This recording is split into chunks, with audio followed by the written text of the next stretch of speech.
The air in my parents' dining room was always heavy, but tonight it felt suffocating. My name is Lydia Chambers. I sat at the end of the table, the forgotten daughter nursing my chronic pain and watching my golden child brother get praised. I was used to being the family scapegoat. I was used to the struggle. What I wasn't used to was my aunt's voice cutting through the dinner. She asked a simple question about disability payments. The problem I'd never seen a single cent. My family's silence was the answer, and it was deafening. This is how I uncovered the ledger they buried.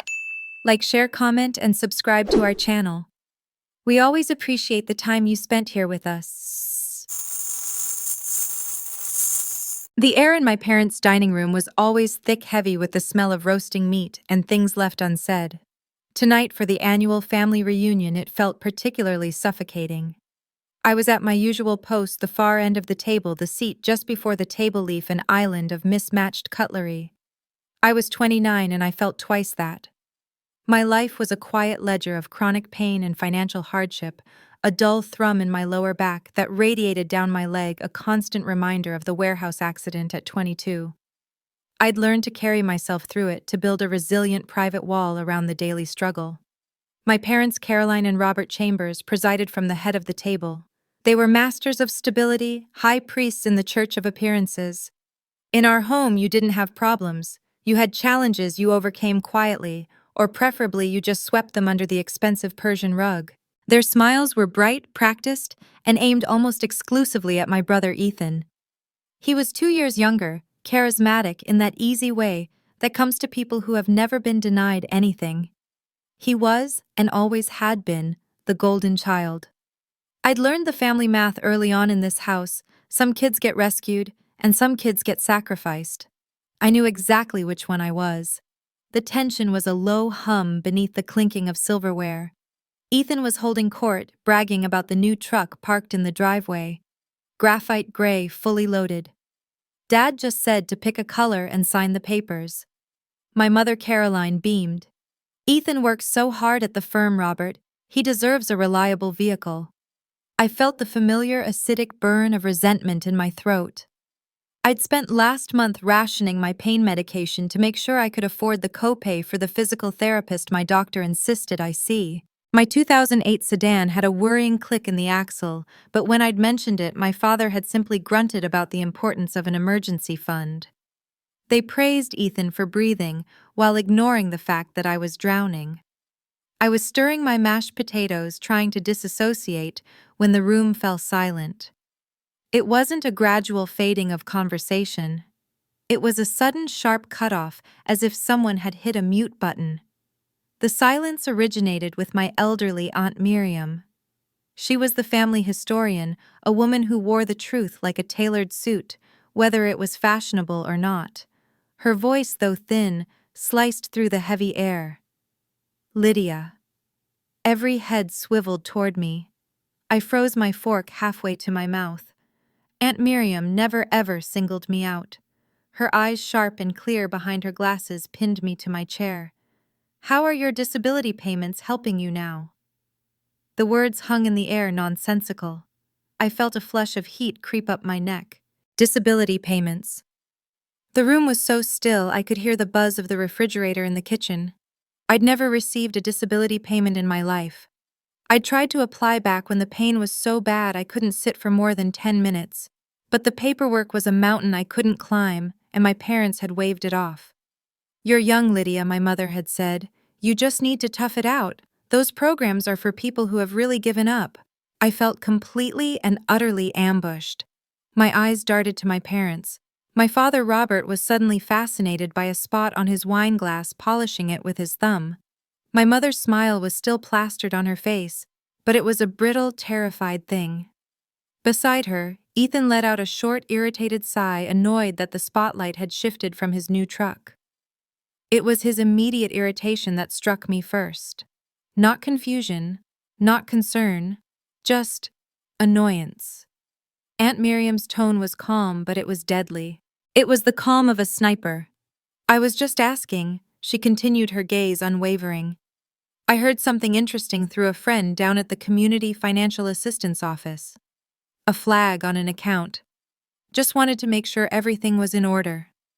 My pulse, usually a steady, dull beat, spiked. It was a frantic bird against my ribs. Heard something. Financial assistance. The silence from my parents was deafening. It wasn't the silence of confusion. It was the silence of guilt. My confusion, sharp and cold, was already hardening into a terrible, heavy dread. They knew what she was talking about. And I knew with a certainty that settled in my bones that I was the only one at the table who didn't. The dread was a physical weight pressing on my chest. I couldn't breathe. And that's when I saw him. A man I hadn't noticed before, standing in the shadows of the hallway arch just behind Aunt Miriam's chair. He was dressed in a simple button-down and slacks, not family, not a friend. He looked like an auditor. As my eyes met his, he stepped forward out of the shadows and into the light of the dining room. In his hand, he was holding a thick black 3-ring binder. The man with the binder stepped fully into the light, his presence sucking the last bit of warmth from the room. My parents stared at him, their faces pale masks of disbelief. "This is Daniel Kessler," Aunt Miriam said, her voice cutting through the silence. "I asked him to join us. He's an independent auditor." An auditor! The word landed like a stone.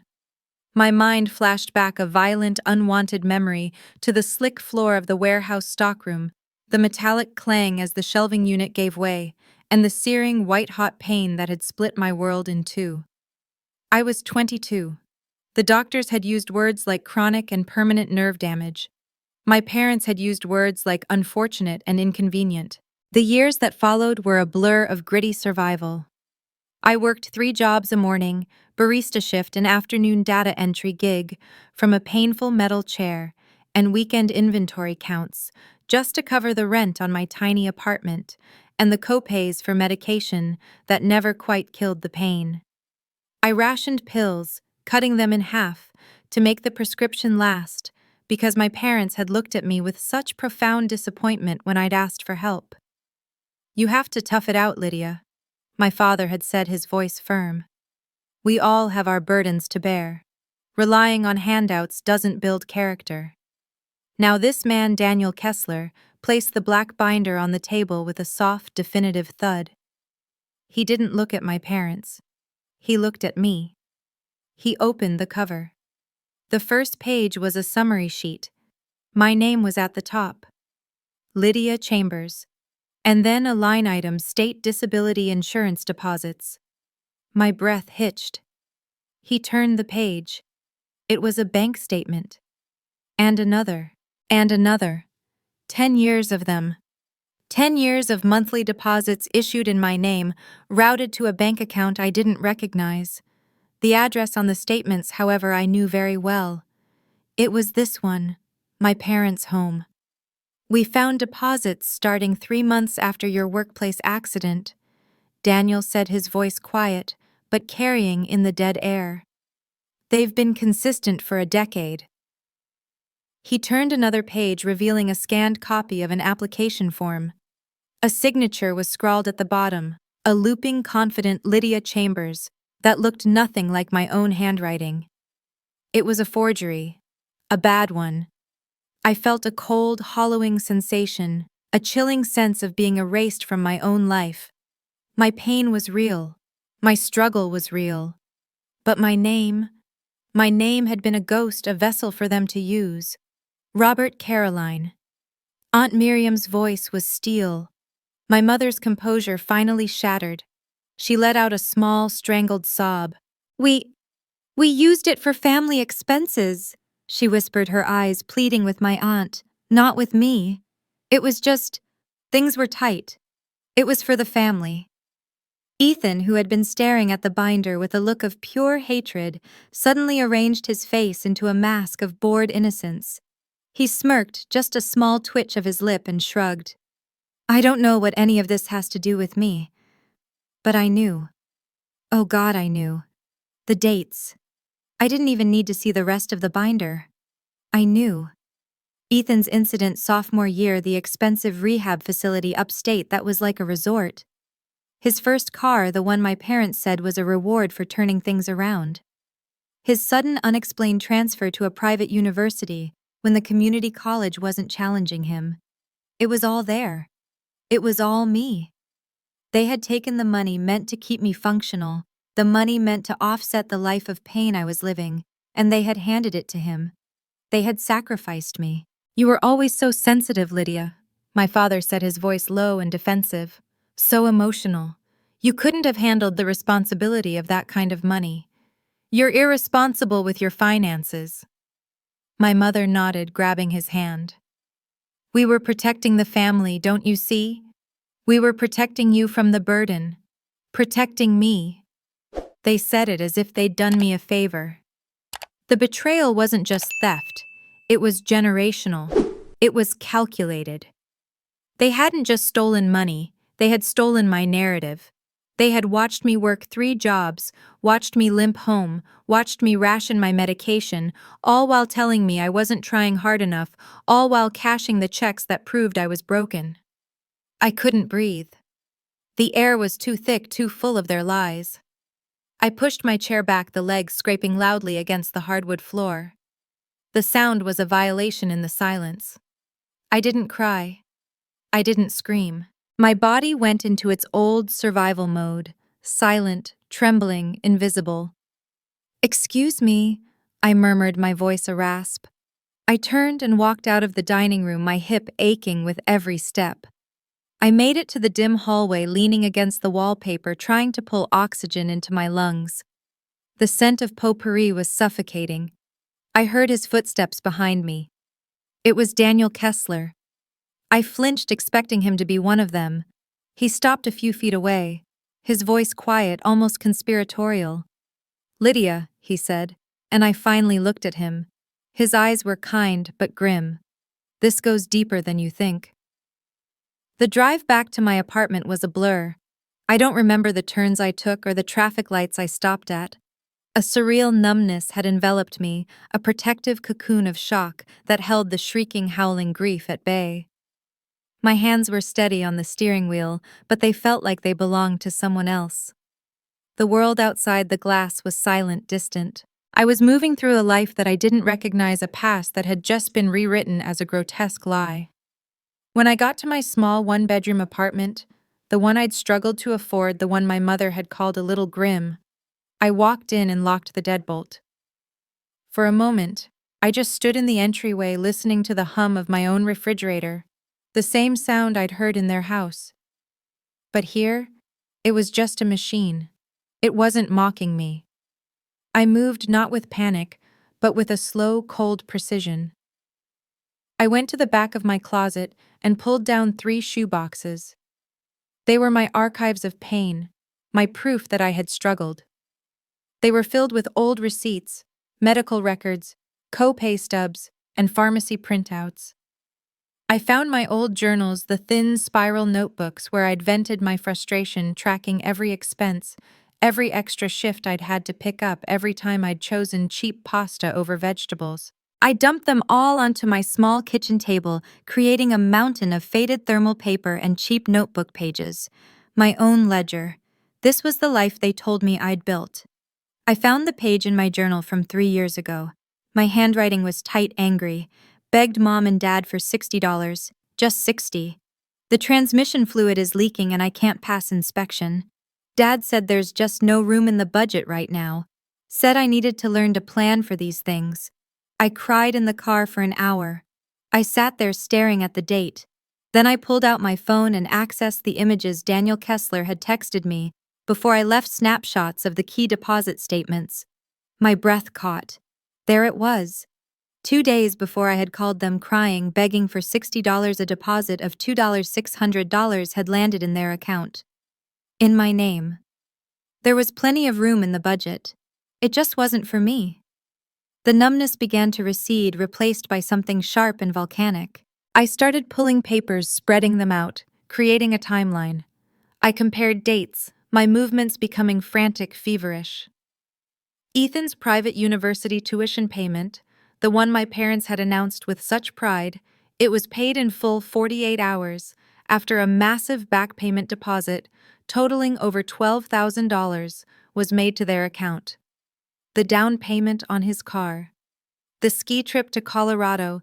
He'd taken the one my mother said was a graduation gift from a wealthy alumni. It was all me. It was all my pain converted into his pleasure. My inner monologue, usually a quiet murmur of self-encouragement, grew sharp, acidic. For 10 years, they had looked me in the eye and guilted me. They had told me I wasn't contributing enough to family dinners. They had sighed with exasperation when I couldn't afford a Christmas present for Ethan. They had made me feel like a leech, a failure. The disappointing child who couldn't get her life together, all while they were systematically siphoning off the funds meant to keep me alive. They hadn't just stolen from me. They had actively profited from my suffering and then blamed me for the symptoms. I turned from the table and walked to my laptop. The rage was a fuel now burning clean and hot. I opened my email. My fingers flew across the keys, addressing the email to the general inquiry address for the State Disability Office. I was polite. I was professional. I stated my name, my social security number, and the fact that I had reason to believe my benefits had been criminally misappropriated.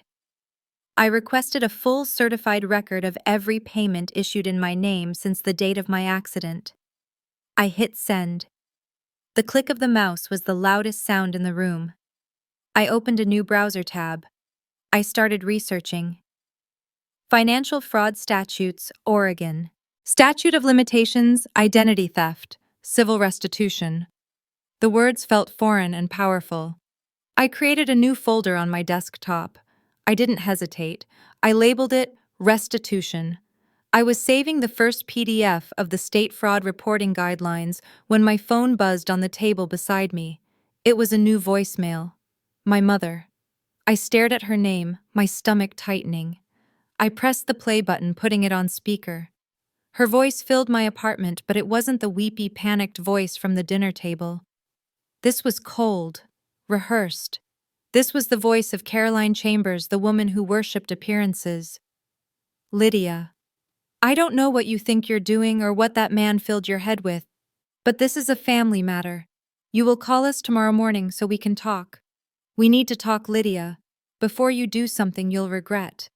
It wasn't an apology. It was a threat. I didn't sleep. I sat at my kitchen table staring at the folder I'd labeled restitution as the sun came up, the rage having burned itself down to a cold, hard resolve. My mother's threat, before you do something you'll regret, played in my mind, but it wasn't a warning anymore. It was a map. It told me exactly what they were afraid of. I returned to their house the next morning. I didn't knock. I used my old key, the one they probably assumed I'd lost.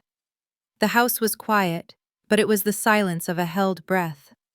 The air was hostile, stale with last night's lies. I wasn't there to reconcile.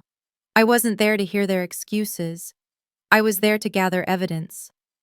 I needed my original birth certificate, my social security card, any document they might have used to build the cage they'd kept me in. I was halfway to my father's study when Ethan blocked the hallway. He was dressed, holding a mug of coffee, and he managed a sympathetic, almost charming smile. "Lyd, thank God," he said, his voice soft.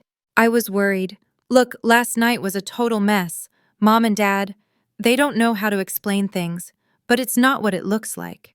I just looked at him. I saw the new watch on his wrist, the expensive polo shirt. I saw the truck keys by the door. I saw a decade of my life liquefied and poured into his. "Where are they?" I asked, my voice flat. His smile faltered, the charm evaporating. "Seriously? That's all you have to say? You're completely overreacting, Lydia. It's just money. You're going to tear the whole family apart over a misunderstanding." "Was it a misunderstanding when you went to rehab?" I asked, my voice dangerously quiet. "Was it a misunderstanding when you got that truck?" His face hardened. The charm was gone, replaced by the familiar, entitled sneer. "You know you're always the victim. It's pathetic. You finally have a chance to help this family and you act like this." "Lydia!" My father's voice boomed from the study doorway. He looked aged, his eyes bloodshot, but his posture was rigid with indignation. "Ethan, that's enough. Your brother is right, Lydia. This is not how we handle things. Family sticks together. We work through our problems in this house privately. You don't bring strangers in to air our dirty laundry. You're embarrassing us. You're embarrassing yourself. He was trying to guilt-trip me to shame me back into silence. He was trying to make me the perpetrator, the one who had broken the sacred family code, the code that demanded I be sacrificed. Then my mother appeared drifting in from the living room, her hands twisted together. She was trying the softer manipulation, her eyes wide and pleading. "Lydia, honey," she whispered, taking a step toward me. "You were always so fragile, ever since you were a little girl. All of this, the paperwork, the finances, it would have just overwhelmed you. We took care of everything so you wouldn't have to." She tried to touch my arm. "We were protecting you, don't you see? We were just taking care of you." That was it. The ambush. It wasn't just the money. It was this. The three-pronged attack they had perfected over decades. Ethan's intimidation, my father's appeal to suffocating loyalty, and my mother's insistence on my fragility. It was the emotional conditioning that had kept me small, kept me quiet, kept me in pain. They needed me to be the broken one so they could justify their crimes. I recoiled from her touch just as the doorbell rang, a sharp, piercing chime that made all three of them jump. My parents exchanged a look of pure animal panic. "Who is that?" my father hissed at me. "Are you expecting someone?" "I am," a voice said from the entryway. Aunt Miriam strode into the hallway, her face set like granite. And right behind her, his briefcase in hand, was Daniel Kessler. My parents were visibly shaken. They looked cornered, their narrative collapsing around them. "Miriam, what is the meaning of this?" my mother shrieked, her fragile act dissolving into raw fury. "This is a private family matter. Get out of our house." "It stopped being a family matter, Caroline," Miriam said, her voice cutting through the panic. "When you committed felony fraud 10 years ago, it stopped being a family matter when you sacrificed your daughter to fund your son." "You can't prove that," my father yelled. "We were managing her finances. She was unstable. This man Kessler, he's harassing us." My mother was already spinning. "It was a mistake, a clerical error. We can pay it back." "Lydia, tell them. Tell them it was a misunderstanding." But Daniel wasn't looking at them. He stepped past my aunt and placed his briefcase on the hall table, clicking it open. "Managing her finances," he repeated, his voice calm. He pulled out a new sheaf of documents, spreading them across the polished wood. They weren't deposit slips, they were bank transfers. Dozens of them spanning 10 years, moving money from the Lydia Chambers disability account directly into Ethan's personal checking account. Daniel tapped the memo line on the very first transfer made just weeks after Ethan's DUI. "Then you can explain this transfer," he said, his voice echoing in the hallway. "For $5,000. The memo line reads Lydia's medical fund." The memo line hung in the air, Lydia's medical fund. My mother's hand flew to her throat, a small strangled noise escaping her. My father looked like he'd been struck, his face ashen, his eyes darting between Daniel and the damning paper. Ethan just stared, his jaw working silently, the charismatic mask completely gone, revealing the raw, spoiled ugliness underneath. Daniel Kessler didn't wait for their excuses. He squared the stack of papers in his hand and looked not at them, but at me. "The initial fraud, the forged signatures, the diversion of funds, that was one thing," he said, his voice flat, professional. "But the systematic documented transfers to your brother's personal account, labeled as your medical expenses, that is a new level of intent. We've done a full accounting, Lydia. The state deposits plus standard interest compounded over 10 years. He paused, and in that second of silence, I felt the entire axis of my life tilt. "The total amount stolen from you," he said, "is $312,400. The number. It was so large, so specific, it felt unreal. $312,400. It was a house. It was a life without pain. It was every copay, every ramen noodle dinner, every missed opportunity, Every moment I'd spent lying on my floor in agony because I couldn't afford a prescription refill. Time didn't just slow down, it fractured. I watched my parents' faces collapse. The indignation, the guilt-tripping, the rehearsed denial, it all crumbled away, leaving behind a raw, primal terror. My mother let out a high-pitched, keening sound like an animal. My father staggered back a step, grabbing the hallway wall for support. They were guilty. And for the first time in their lives, their carefully constructed world of appearances couldn't save them. But Ethan didn't collapse. A cornered animal doesn't collapse. It attacks. His face contorted, turning a dark, mottled red, his eyes burning with a hatred so pure it was almost impressive, locked onto me. "You!" he screamed, his voice cracking. He pointed a shaking finger at me. "This is your fault. You couldn't just keep your mouth shut. You had to ruin everything." He laughed, a high, unhinged sound. "You think you deserve that money? You never deserved anything. You were always the weak one, the burden. You just sat around moping about your stupid back while I was building a life. That money was the only useful thing you ever did for this family. You didn't even know it existed. How can we steal something you never had?" His words were meant to cut, to put me back in my box, to make me the small, fragile, sensitive girl they all needed me to be. And for a second, the old conditioning flickered. I felt the familiar shame, the instinct to apologize, to make myself smaller. But then I looked at the papers on the table. I thought of the $60 I'd begged for. I thought of my mother's cold, threatening voicemail, and the flicker died, replaced by a cold, clear focus. I finally found my voice. It wasn't loud. It wasn't shaking. It was ice. "You're wrong, Ethan," I said, cutting him off mid-rant. "You didn't just steal money." I took a step toward them into the center of the hallway. All three of them flinched. "You stole 10 years of my life. You stole my 20s. You stole every chance I had to get better, to feel less pain. You watched me limp. You watched me struggle. You watched me count pennies for gas, and you said nothing. You didn't just take my money. You feasted on my pain. You built your entire comfortable life on top of my suffering." Ethan snapped. My calm, quiet truth was the one thing he couldn't handle. With a wordless roar of pure rage, he lunged. Not at me, but toward me, his hands raised, his face a mask of violence. "I'll make you regret this," he shrieked. "You are destroying this family. I will make you pay for this." He never reached me. Aunt Miriam, who I had always seen as merely sharp-witted, moved with a speed that was shocking. She stepped directly between us, her body a rigid physical barrier. She didn't flinch. She put a hand flat on Ethan's chest, stopping him cold. "You will not touch her," she said, her voice low and vibrating with a power I'd never heard. "You will not threaten her. Not again." While Ethan was sputtering, held at bay by our tiny, furious aunt, I saw Daniel Kessler. He hadn't moved. He'd simply calmly taken his phone from his pocket. The small red recording light was on. He was capturing all of it: Ethan's threats, my mother's sobs, my father's mute terror. The evidence was now and forever airtight. A strange, profound calm washed over me. The chaos was swirling around me, but it wasn't in me anymore. The trembling in my hands stopped. My pulse was steady. This was it. This was the moment the earth shifted. I was no longer the family's scapegoat.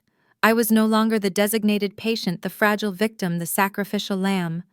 I was just the truth. And then, cutting through Ethan's final choked sobs, came a new sound. It was distant at first, a faint wail in the quiet morning. Then it grew, splitting the air. Sirens, getting closer, and fast. Everyone froze. Ethan's face went from rage to a new six-sheet white panic. He looked at the front door, then at me. I knew instantly who had called them. He had the ultimate golden boy tactic, calling the police to report us for harassment. But the truth was too loud now. It was already in the air, it was on tape, and it was heading right for his front door. The sirens wailed closer and closer, then abruptly died, replaced by the throb of a heavy engine idling right outside. Red and blue lights washed through the hallway, painting my parents' terrified faces in strobes of garish color. A heavy official knock pounded on the front door. My father Robert visibly straightened, his muscle memory kicking in. He was the man of the house, the voice of authority, and he was already composing the story of the hysterical daughter and the ambulance-chasing auditor. "Officers, thank God you're here." He began pulling the door open, his voice dripping with practiced concern. "My daughter, she's—" He never got to finish. Aunt Miriam, small but unmovable, stepped directly in front of him. "Officers," she said, her voice clear and cutting, "my name is Miriam Chambers. I am the one who requested your presence as a civil standby, though it seems my nephew," she flicked her eyes toward Ethan, "decided to call you himself in a panic. We are here with an auditor documenting a decade of sustained financial fraud and identity theft. The individuals who called you are the perpetrators." She gestured to Daniel, who held up his own phone, the red recording light still on. "We have evidence of forged signatures, diverted state funds, and documented threats of violence from him." She pointed directly at Ethan. The two officers' expressions shifted instantly. This wasn't a simple domestic spat. This was a crime scene.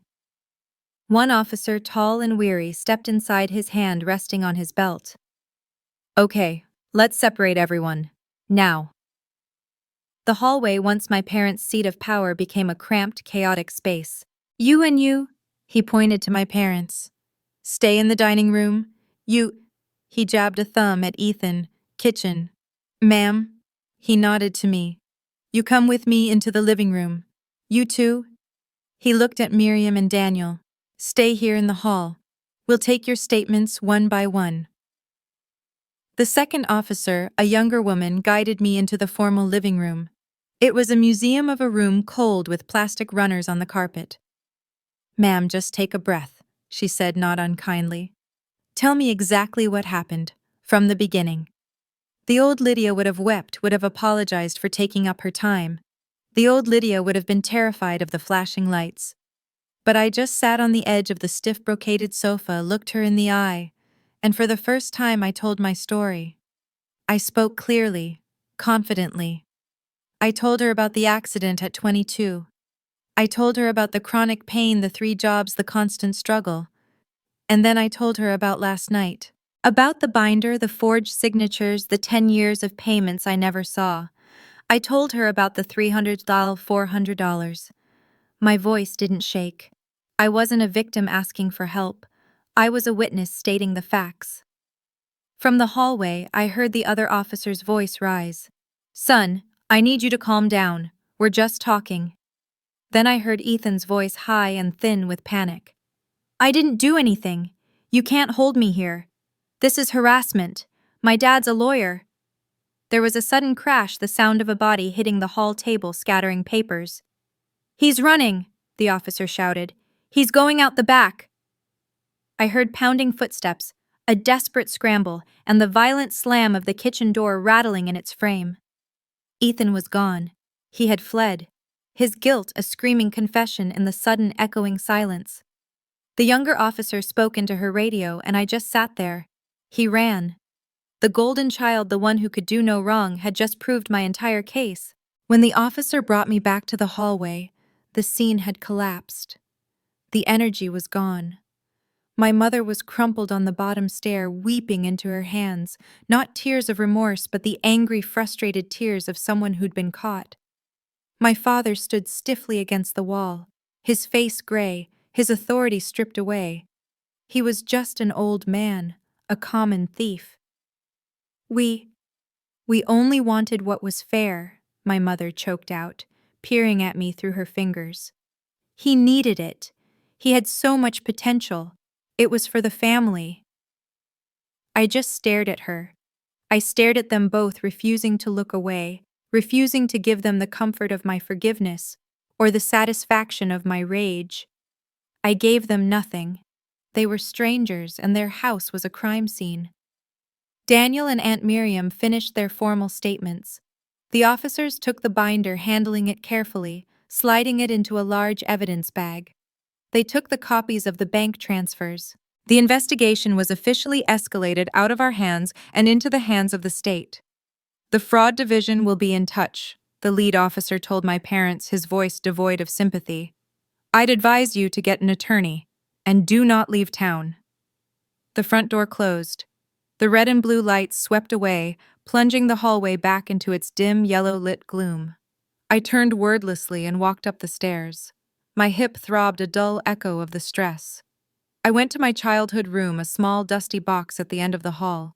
It was a shrine to the child they'd forgotten, the walls a pale, uncelebrated yellow. I pulled a small shoebox of old journals from the back of the closet. I took the one framed photo from the nightstand, not of them, but of my grandmother, the only other truth-teller in the family. It was all I wanted. I walked back down my box under my arm. They were still in the hallway, frozen, two statues in their own personal hell. I didn't say goodbye. I walked past them, opened the front door, and stepped out into the clean, bright morning. They had built a life on my pain.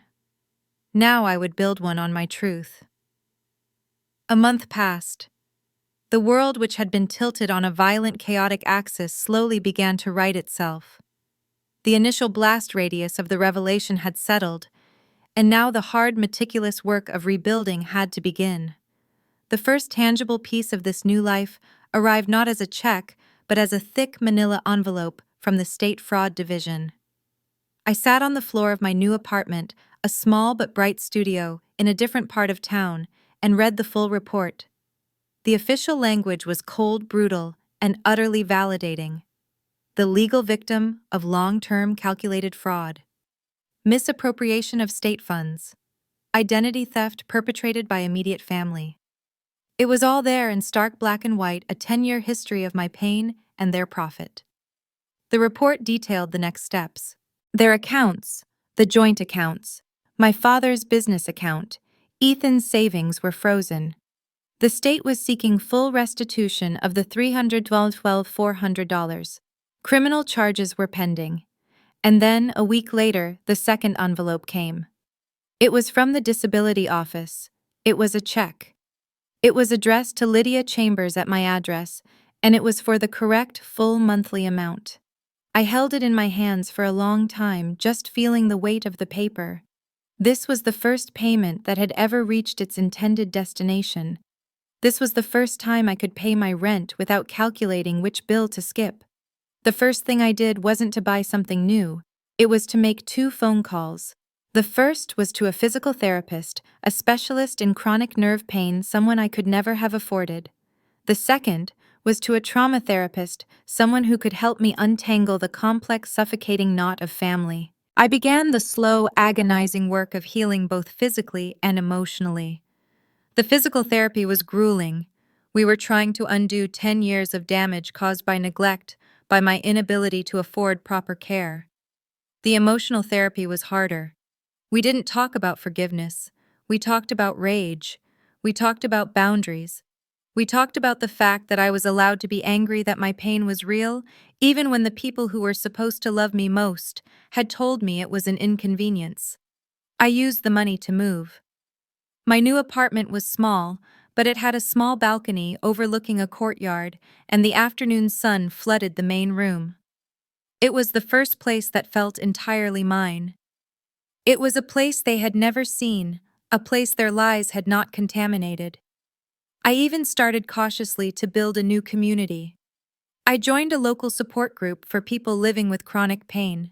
They were painters and teachers and ex-construction workers, and for the first time I was in a room full of people who got it. They didn't tell me to tough it out. They just listened. It was there I met Cal Dawson. He was an EMT, soft-spoken with kind eyes that had clearly seen too much. He'd come to the group one night to talk about pain management from a first responder's perspective. He listened to my story afterward, just a fraction of it, and he didn't try to fix me. He didn't offer pity. He just nodded and said, "That's a heavy load to carry. You're strong." We started getting coffee. It was slow, cautious. The betrayal hadn't destroyed my capacity for trust, but it had installed a rigorous security system. He respected my independence, never crowding me, never trying to take care of me in that suffocating, controlling way my parents had. He just showed up. Aunt Miriam became my true north. She was my only family. We had dinner every Sunday. She'd helped me navigate the legal paperwork, her mind as sharp as a scalpel. She told me the news from the other side not as gossip, but as information. Ethan, true to form, had fled town. He'd cleared out his personal account before the freeze and disappeared a fugitive from the law, his warrants active. My parents, Robert and Caroline, were trying to seek a plea deal. Their high-powered lawyer was arguing they were desperate and acting in their son's best interest. They were trying to paint themselves as victims of Ethan's manipulation. I was healing. I was building. For the first time, I was breathing. Then the letter came. It wasn't a bill. It wasn't from the state. It was a certified letter requiring a signature. The return address was a legal firm I didn't recognize. My hands trembled as I opened it. It was from them, from my parents. They wanted a family meeting. The meeting wasn't at their house.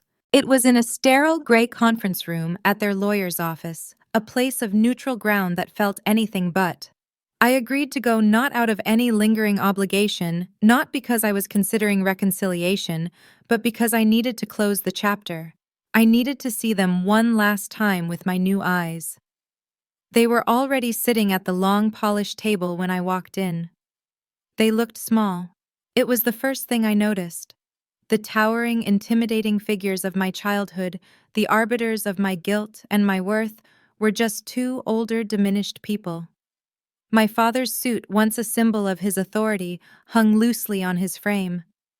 My mother, wearing too much makeup, looked brittle, her eyes darting around the room, unable to land on me. They looked remorseful, yes, but it was the remorse of being caught, not the remorse of the act itself. It was self-protective. Ethan, of course, was absent.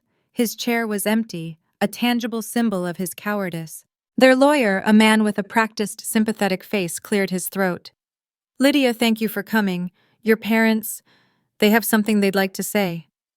My father spoke first, his voice gravelly, reading from a pre-written statement on a yellow legal pad. He talked about regrettable choices and financial pressures. He never once used the word steal. "We were desperate, Lydia." My mother finally interrupted, her voice cracking. The performance was starting. "Ethan, he was in so much trouble. We were so scared. We thought we would lose him. It was a mistake, a terrible, terrible mistake. We just want your forgiveness. We can't move on until we know you forgive us." There it was. I looked at their faces, searching for one flicker of true accountability, one sign that they understood the depth of what they had done. I found nothing. They weren't asking for forgiveness for my sake. They were asking for it for theirs. They wanted absolution. They wanted me, the victim, to once again perform an emotional service, to make them feel better about their crimes. They wanted me to absolve them so they could sleep at night, so they could go to their plea hearing and tell the judge they had made amends. They hadn't changed. They just had a new script. The silence in the room stretched, and for the first time, it wasn't my silence. It was theirs. They were waiting for me to speak, to cry, to yell, to do something that would release the tension they had created. I took a breath. My voice, when it came, was calm. It was steady. It was final. "You were desperate," I repeated, letting the word hang in the air. "So you sacrificed me to save him. You looked at your two children and you decided one was worth sacrificing for the other." My mother started to sob. "No, it wasn't like that. It was exactly like that," I said, my voice cutting through her performance. "You didn't just make a mistake. You made a choice every single month for 10 years. You ambushed my life. You built his future on my pain and told me I was lazy for limping." I stood up.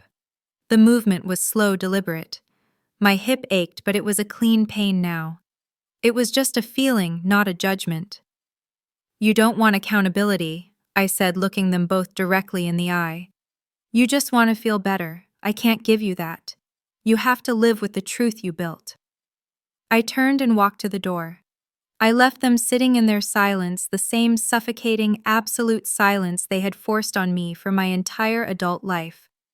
I left them with their lawyer, with their plea deals, and with the empty chair where their golden child was supposed to be. I walked out of that building and didn't look back. The final scene of my old life. That evening, I sat on my balcony. The sun was setting bleeding orange and purple across the sky. The air was cool and a soft breeze brushed against my hair. In my lap, I held a letter. It was the final restitution letter from the state, a legal document confirming the judgment, the payment plan, the end of it all. It was just paper, but it felt heavy. It felt like a gravestone for a life I'd been forced to lead, and a birth certificate for a new one. I thought about resilience, about how it wasn't just about toughing it out, but about the slow, painful, deliberate act of rebuilding, of showing up for therapy, of relearning how to walk.